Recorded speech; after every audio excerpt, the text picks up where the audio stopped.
People make time for everything and everyone else in their life, but they never make time for themselves. If you go up to someone who you know and say, like, would you like to catch up for coffee? Let's do coffee. They're like, oh, I can't this week, but I can next week. How about Thursday, 7 p.m.? Perfect. I'll see you at this place.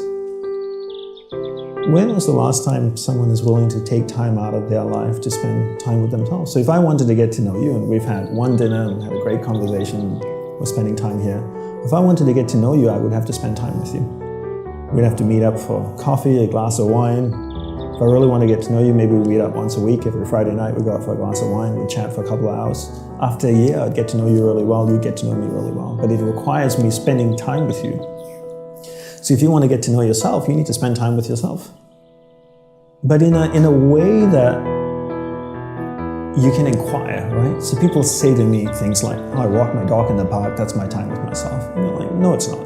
That's you walking the dog. People go like, I go for a jog, that's my alone time. No, that's you jogging, avoiding traffic, watching where you're stepping so you don't trip and fall over. Spending time with yourself is sitting down, closing your eyes, not interacting with the outside world, and actually going inside and having that conversation. The same conversation I would have with you and say like, hey Brian, so where did you grow up? You said California, do you like to surf?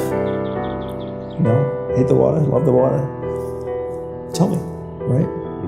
And people don't have that conversation, and because they don't have that conversation with themselves, they don't end up knowing what they want in life. Because they don't know what they want in life, they can't focus that finite amount of energy, and then they don't live a lifestyle that brings them happiness. And most people end up being unhappy as a byproduct. A couple of things I would say. One is simplify your life. Everybody's so busy. Everybody's got a lot of things to do. We don't actually have a lot of things to do. Right. We like being distracted because then we don't have to think about ourselves. And we don't have priorities in life. Most people don't have clear priorities in life. For me, my goal is to simplify my life, simplify the number of people in my life, and simplify the number of things in my life. We only have a finite amount of energy each day, right? But every year, we have more people in our lives. Is that a fair statement? More Facebook friends, more people you're connected with, but your energy stays the same. So that's not a proportionate growth. If your energy is increasing every year proportionately with the number of things and people in your life, then we don't have to talk about this. But your energy level is the same. But the amount of people and things in your life are growing almost exponentially. So whereas that doesn't work.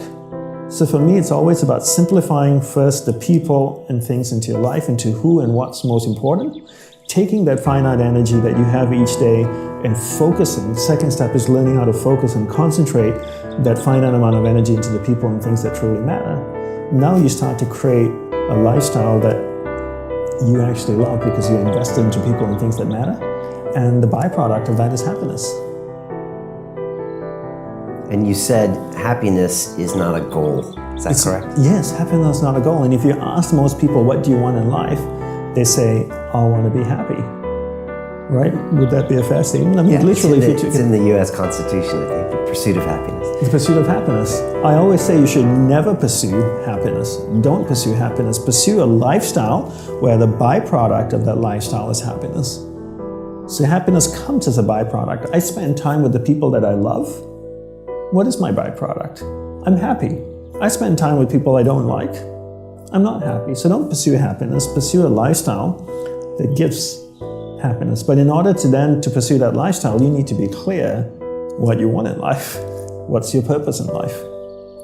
And people don't know this because they don't spend any time with themselves.